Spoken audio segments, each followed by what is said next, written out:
Annelise, Nielsen, thank you so much for your time. The Lincoln Project, how big was it as a phenomenon, as a campaigning organisation in the lead up to the election last year that saw Donald Trump lose?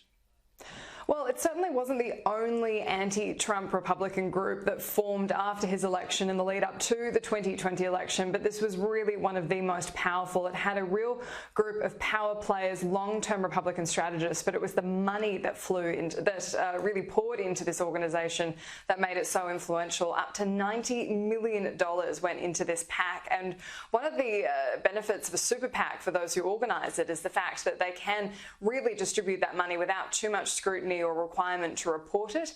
And what happened in this case, as broken down by the Associated Press and their reporting, was that about 50 million of that was going into the companies that were run by the 8 directors. Now, these were all really traditional Republican power players that were sidelined when Donald Trump came in. He had his own power players, he had his own supporters coming into those key strategic roles. And so this is where they found their footing, being the anti-Trump Republicans. They got that funding from really right across the American economy, but in particular from quite a few power players within the entertainment industry. They had some quite influential connections in the media, and it's there that they really focused a lot of their spending with some big advertising campaigns that did prove quite influential at the last election.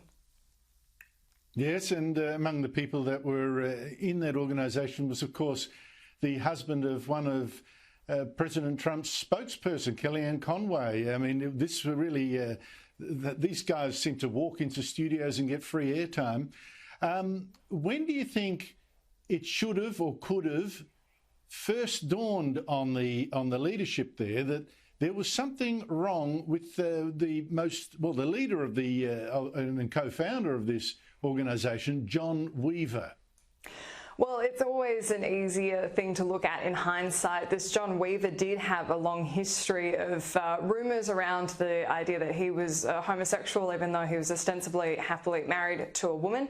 Of course, that's no crime, but what we've seen in more recent times after the founding of the Lincoln Project at the end of December 2019. It was around June 2020 that these rumours really started to pick up. There were complaints that young men were being approached by John Weaver with sexual advances that were seemingly coupled with career opportunities. And the reporting around this took some really extensive investigative journalism by a number of different outlets. But all in all, there's been at least 10 up to 21 men complaining about this, and at least 2 within the organisation. So something about that pervasive, if that does all hold up, is rather systematic, and that's really the problem here. Is at some point they would have been well aware of this and not done anything about it. They've of course now come out and said that they weren't aware of this, and it was only when it was raised right at the end in that reporting that they did something about it. But that kind of scrutiny really doesn't hold up anymore, especially after the Me Too movement. There's a lot of questions around the culture that permitted that kind of behaviour, and questions about all of this was put in writing in messages. And so this was obviously something he did without much compunction. And that's the question here, is why did he feel so confident to do that? What was the culture allowing him to do? It's so extraordinary. The message is some of them quite explicit, you know, have sex, get a job kind of thing. He went on leave, on a medical leave in around August, and some of the key figures involved in that organisation disappeared with non-disclosure agreements towards the end of the year and big payouts. So something really strange seems to have happened.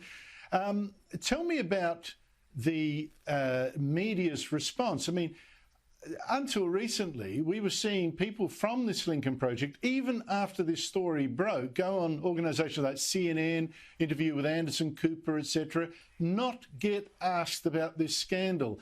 Has there been a culture of this, even to almost the end, don't say anything if it could possibly help Donald Trump?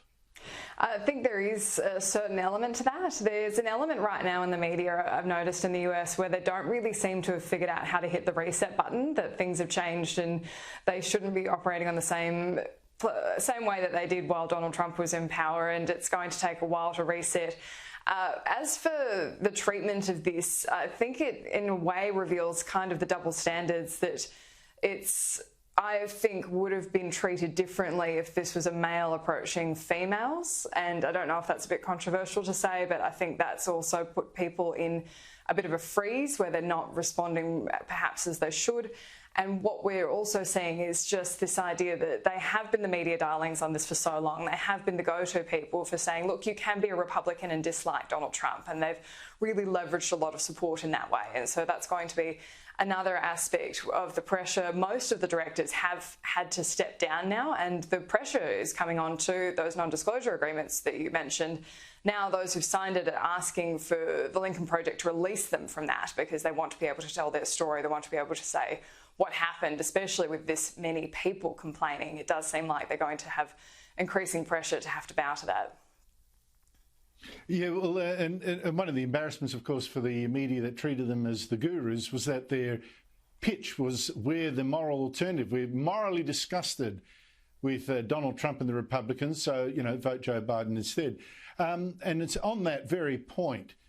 You were talking US dollars. They raised $90 million of dollars US, so there's a lot more Australian. And most of that money was funneled into corporations, as you said, that were belonged to many of the directors of this same organisation. Have we got any idea as to whether this was an enrichment project or whether these were legitimate contracts for services duly rendered at market prices? I think most people who engage in political strategizing, it's a personal enrichment project, regardless of your intentions. There's no one doing it for free.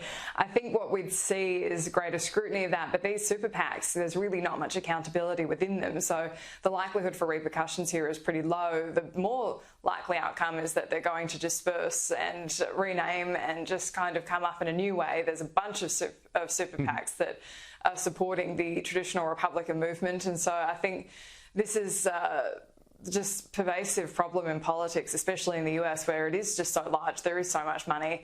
We're probably not going to see that many repercussions of it. But what this is going to do is damage the legacy of that traditional Republican movement with normal everyday voters, because they were pushing those campaigns right throughout the election. We saw the ads that they were really trying to hit those moral tones with suburban voters, talking about things like Black Lives Matter, trying to say that they needed to act on that, and Donald Trump was inciting that. And so they're going to lose trust on that front, but there will be others to say the same thing. This is a divisive issue in the US at the moment, and so there's ground to be made. And I think John Weaver's probably done, but the rest of the pack will, I think, just reform in another way. What an extraordinary story. Thank you so much for your time, Annelise Nielsen. Thank you.